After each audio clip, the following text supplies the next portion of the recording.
ja jedes Mal hier, jedes Jahr in Breskens op de Fischereifest. Das ist sehr, sehr gesellig hier. Viele Menschen, viele Touristen, man spricht mit vielen Menschen und es sind schöne Tage hier. Ne?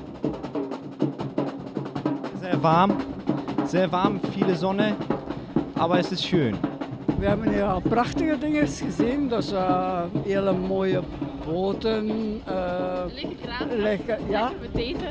puur amusement en echt nog een mooie dag, dus kan niet Lekker beter warm, zijn. dus dat is mooi meegenomen. Verschillende attracties gezien. Ah dus ja, er is hier ook eigenlijk, kermis. Ja, daar is er iets groots te doen. Dus Ik ben er nog niet geweest. Ja, zijn we nog niet in geweest, maar dat komt nog. Ja, dat kan wel. We gaan ons nog verder amuseren, dus Ja, dat is zeker. het is echt prima. Het totaal is heel leuk, het is hartstikke druk. Even naar de muziek was te kijken, we zijn overal eens langs geweest.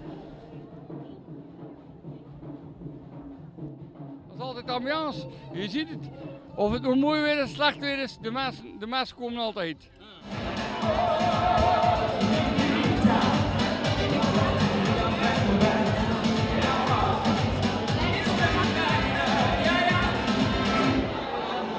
Het was heel gezellig dat je erbij was vandaag. Het is jou ook goed bevallen bij de volgende jaar weer bij. Als het aan mij ligt, dan heb ik altijd zoiets van, ja, het is leuk om eraan te maken, het is een hobby. En je hoort me veel op RTV Geldermond, dat geef ik toe, maar nou, het was leuk.